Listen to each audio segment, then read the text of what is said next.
आज हम एक ऐसी रोमांचक यात्रा पर निकल रहे हैं जो हमें हिमाचल की गोद में स्थित पार्वती वैली के दिल तक ले जाएगी। जी, डेडलीस्ट जो आपका ट्रैक है यहाँ का खीरगंगा का, जो भैया अभी क्रॉस करा रहे हैं। ये देखो यहाँ पर गहरी खाई है और अभी लोग वहाँ पर क्रॉस कर। यहाँ पे क्या हुआ था उसके बारे में बताता हूँ, जो कि बहुत गलत हुआ।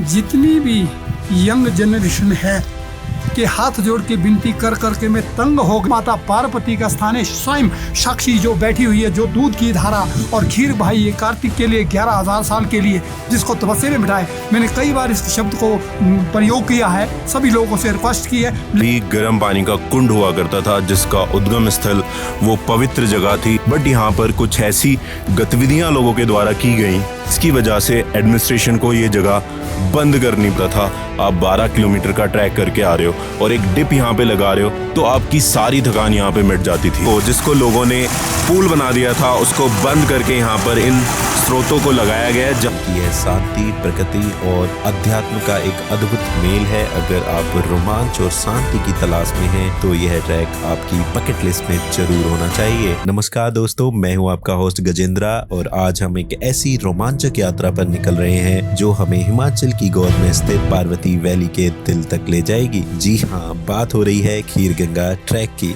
हम इस समय बरसैनी में हैं, जो पार्वती वैली में इस ट्रैक का बेस पॉइंट है। कुछ लोग यहाँ से 3 किलोमीटर ऊपर तोस गांव से भी इस ट्रैक को स्टार्ट करते हैं। बरसैनी से खीरगंगा की दूरी लगभग 13 किलोमीटर की है और इस ट्रैक को पूरा करने में हमें लगने वाले हैं लगभग 5 से 6 घंटे। हम लगभग 9,700 फीट की ऊंचाई तक चढ़ेंगे। इस ट्रैक पर मुख्य 2 रास्ते हैं, एक जो नंगथान गाँव से होकर जाता है और दूसरा कालगा, जिसको फॉरेस्ट रूट भी कहते हैं। हम नंगथान वाला रास्ता लेने वाले हैं क्योंकि ये रास्ता थोड़ा, अगर हम कंपेयर करें हमारा जो कालगा वाला रास्ता है उससे थोड़ा ज्यादा सुंदर है। दोस्तों, अगर किसी ट्रैक का स्टार्टिंग पॉइंट ही इतना सुंदर हो तो ट्रैक कितना ही सुंदर होगा। आप व्यू देखो, ये जो व्यू है, हमारा ट्रैक बरसैनी से स्टार्ट होता है और वहाँ पे जो डैम है वो बरसैनी में ही पड़ता है, बट उसका नाम है पुलगा डैम। और वहाँ पे जो पार्वती रिवर का जल है वो भर गया है, देख रहे हो, और वो कितना प्यारा, कितना सुंदर लग रहा है।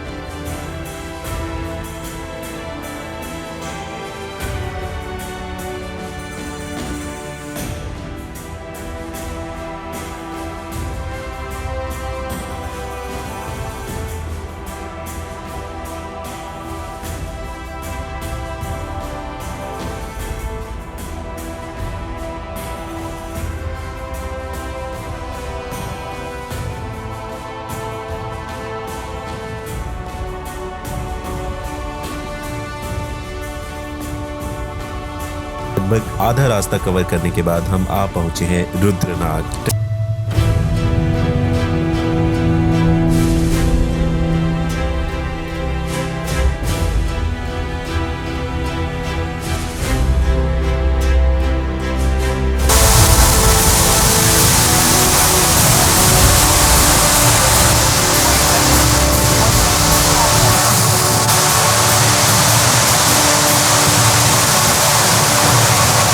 शुरुआत आसान थी, लेकिन अब रुद्रनाग क्रॉस करने के बाद अब ट्रैक स्टीप होता जा रहा है। हम घने देवदार और ओक के जंगलों के बीच से गुजर रहे हैं। चारों तरफ की शांति और ठंडी हवा मन को बहुत सुंदर सुकून दे रही है।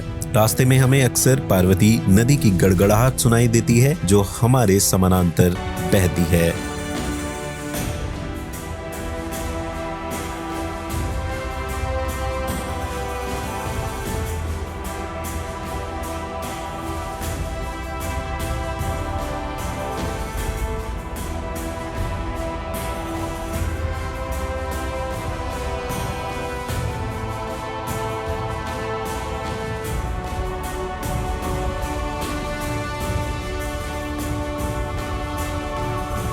डेडलीस्ट जो आपका ट्रैक है यहाँ का खीरगंगा का, जो भैया अभी क्रॉस करा रहे हैं। ये देखो यहाँ पर गहरी खाई है और अभी लोग वहाँ पर क्रॉस कर रहे हैं। भाई बहुत ही डर लग रहा है मुझे भी जाने में अब यहाँ से।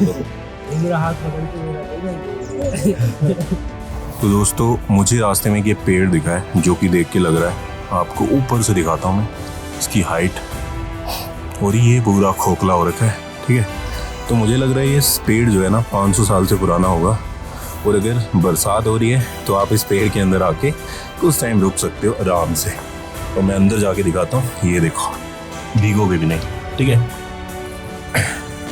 तो ऐसा कुछ ये पेड़ रास्ते में पड़ता है। जब आप आ जाओगे 9 किलोमीटर तो आपका ट्रैक 3 किलोमीटर का बचता है। टी पॉइंट एक जगह है जहाँ पर ये आपको देखने मिलेगा। दोस्तों ये है आपका डाइवर्जन पॉइंट। आप यहाँ पे देखोगे 2 रूट आपको दिख रहे हैं। जो लेफ्ट हैंड वाला है वो आपका पुलगा और आपका फॉरेस्ट रूट है जिसके थ्रू हम ट्रैक डाउन करेंगे, और जो राइट हैंड वाला है वो हमारा बेसिकली है जिसके थ्रू हम आए हैं, नंगथान और रुद्रनाग वाला। तो बेसिकली जो आपका जो पुलगा वाला है उसमें आपको 2 से 3 वाटरफॉल और एक घना प्यारा सुंदर सा जंगल देखने मिलता है जो हम आगे कवर करेंगे, और एक तरह से ये जो ट्रैक है वो बन जाता है आपका सर्किट ट्रैक जो मुझे बहुत पसंद है। असली चुनौती शुरू हो रही है क्योंकि अब हमें करने है अंतिम कुछ किलोमीटर की चढ़ाई जो कि काफी खड़ी स्टीफ है, लेकिन दोस्तों याद रखें ऊपर का नजारा हमारी सारी थकान मिटा देगा। इसी जज्बे के साथ हम आगे बढ़ते हैं। फाइनली दोस्तों हमने खीरगंगा का समिट कंप्लीट कर लिया है। हम जो बरसैनी है वहां से करीब 11:30 बजे चले थे और 5:30 बजे एग्जैक्टली हम पहुंच चुके हैं टॉप पे। और उधर देखोगे आप तो हमारे उधर कैंप है। आज रात हम वहीं पे स्टे करेंगे और उसके बाद आगे आपको दिखाएंगे सुबह सनराइज, क्योंकि सनसेट तो हमसे मिस हो गया है क्योंकि हम थोड़ा लेट चले थे।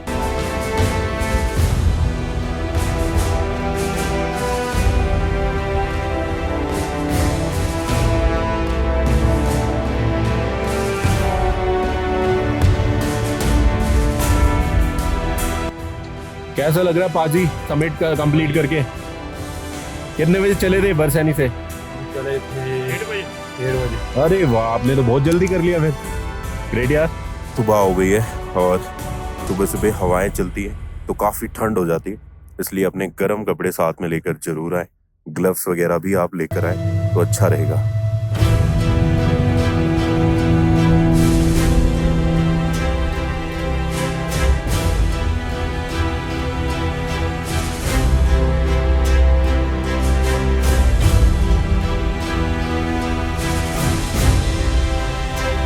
दोस्तों ये मेरी है कैंप साइट, आप देख सकते हो कितनी प्यारी लग रही है, और सामने एक वैली व्यू भी है और इन्होंने यहाँ पे कुछ झूले भी लगाए हैं। आप झूलों का भी आनंद यहाँ पे ले सकते हैं। और मैं अब अंदर से दिखाता हूँ आपको कैंप कैसा दिखता है। तो यहाँ पर आपके डबल शेयरिंग, ट्रिपल शेयरिंग और क्वाड शेयरिंग वाले कैंप्स यहाँ पर अवेलेबल हैं। तो मैं जो जिस कैंप में रुका था आराम से 3 से 4 लोग आ सकते हैं। और ये जैसे अगर कोई कपल आता है तो उसको कपल को ये सेपरेट भी दे देते हैं। और ये जो है इसमें आराम से 2 से 3 लोग तो आराम से आ जाते हैं। तो अभी मैं हूँ यहाँ के पुजारी जी के साथ। तो यहाँ पर पुजारी जी भी काफी बार लोगों को समझा चुके हैं, बट लोग यहाँ पर समझने को तैयार ही नहीं। तो फिर एडमिनिस्ट्रेशन को एक डिसीजन लेना ही पड़ा। वहाँ पर एक जो था कुंड था गर्म पानी का, वहाँ पर बहुत गलत तरह की गतिविधियां होती थी, जिसकी वजह से एडमिनिस्ट्रेशन ने डिसीजन लिया उस गर्म पानी के कुंड को तोड़वा दिया गया और अब वहाँ पर वो है नहीं। मैं अभी उसके बारे में और आगे आपको डिटेल में बताऊंगा। तो पुजारी जी आप कुछ कहना चाहेंगे इस बारे में? थोड़ा सा कहना चाहूँगा, जितनी भी यंग जनरेशन है, मैंने कई बार पहले भी वीडियो बनाई है, बोला है, यूट्यूब में भी डाली है, सभी चीज़ों में डाली कि हाथ जोड़ के विनती कर करके मैं तंग हो गया हूँ कि भाई ये धार्मिक स्थल है, यहाँ पर ना गंदी वस्तु लाए, ना कोई ऐसा कार्य करे, और प्रेम से आए। जितनी भी यंग जनरेशन है वो सारी ट्रैक के माध्यम से आ रही है, ट्रैक के माध्यम से नहीं। ये धार्मिक स्थल है, माता पार्वती का स्थान है। स्वयं साक्षी जो बैठी हुई है, जो दूध की धारा और खीर भाई ये कार्तिक के लिए 11,000 साल के लिए जिसको तपस्या में बिठाए। मैंने कई बार इस शब्द को प्रयोग किया है, सभी लोगों से रिक्वेस्ट की है, लेकिन फिर भी आज की जनरेशन नहीं मान रही है। तो मेरी ये सबसे फिर से मैं आज्ञान करता हूँ कि भाई आप लोग बड़े प्रेम से आना है, प्रेम से जाना है और यहाँ के आशीर्वाद लेकर के जाओ, मगर गंदी वस्तुओं के साथ हल्ला, शोर, शराबा किसी भी प्रकार का नहीं होना। देखा मैंने यहाँ वीडियो फोटो बनाने आते हैं, हर कुछ डाल देते हैं, है जी, अपनी मर्जी से वीडियो बनाते हैं, अपनी मर्जी से हर कुछ करते हैं, और फिर उस प्रकार का जो है एक दूसरे के साथ जो है मतलब ऐसे लोग आते हैं जो इन चीज़ों को पसंद करते हैं, उठ पटांग। जो असली जो धार्मिक आते हैं वो नहीं आते, क्योंकि वो सोचते हैं वहाँ एंजॉय का प्लेस है। तो इस प्रकार से जो ये वीडियो गलत मत दिखाओ, मत वीडियो दिखाओ गलत। धार्मिक को धार्मिक स्थल पर रहने दो, ये मेरी रिक्वेस्ट है। बारंबार यही मेरी प्रार्थना है कि जितनी भी यंग जनरेशन जितनी भी है वो सारी इस बात को सोच के आए। ये कभी गर्म पानी का कुंड हुआ करता था जिसका उद्गम स्थल वो पवित्र जगह थी, जो कि जहाँ पर भगवान शिव, माँ पार्वती और कार्तिकेय भगवान निवास करते हैं। बट यहाँ पर कुछ ऐसी गतिविधियां लोगों के द्वारा की गई, इसकी वजह से एडमिनिस्ट्रेशन को ये जगह बंद करनी पड़ी। तो मैं सभी से ये कहना चाहता हूँ, यह जो हमारी धार्मिक स्थान है, कृपया वहाँ पे तो ये सब मत करो, ठीक है। आपको नीचे स्पेस दिया गया है, आप वहाँ जो आपको करना है कर सकते हो, बट ऐसी पवित्र जगहों को नष्ट मत करो। क्योंकि आप पहले देखो ना, जब ये जगह सबके लिए ओपन थी और यहाँ पर गर्म पानी का कुंड हुआ करता था, आप 12 किलोमीटर का ट्रैक करके आ रहे हो और एक डिप यहाँ पे लगा रहे हो, तो आपकी सारी थकान यहाँ पे मिट जाती थी। बट अब ऐसा नहीं कर सकते। क्यों? क्योंकि इसके जिम्मेदार हम सब लोग हैं। यहाँ पर मैं एडमिनिस्ट्रेशन और लोकल्स की सराहना करना चाहूँगा, वो हॉट वाटर स्प्रिंग को, जिसको लोगों ने पूल बना दिया था, उसको बंद करके यहाँ पर इन स्रोतों को लगाया गया है, जहाँ पर अब सिर्फ आप स्नान कर सकते हैं और कोई गतिविधि आप यहाँ पर ऐसी गलत नहीं कर पाएंगे। खीर गंगा में एक अविस्मरणीय रात बिताने के बाद अब हम वापसी की यात्रा शुरू कर रहे हैं। नीचे उतरना चढ़ने से ज्यादा आसान हो सकता है, लेकिन दोस्तों घुटनों के लिए यह थोड़ा मुश्किल है, इसलिए धीरे चलें। दोस्तों खीर गंगा ट्रैक सिर्फ एक ट्रैक नहीं, बल्कि यह शांति, प्रकृति और अध्यात्म का एक अद्भुत मेल है। अगर आप रोमांच और शांति की तलाश में हैं, तो यह ट्रैक आपकी बकेट लिस्ट में जरूर होना चाहिए। और आपको बता दूं, ये एक बिगिनर ट्रैक है, तो इसलिए इस पर कोई भी आ सकता है, प्रोवाइडेड आप एक सर्टिफाइड ट्रैक लीडर या अच्छे से ट्रैक गाइड के साथ यहाँ पर आए। तो यह था खीर गंगा का सफर। मिलते हैं अगले ट्रैक पर, तब तक के लिए हैप्पी ट्रैकिंग दोस्तों।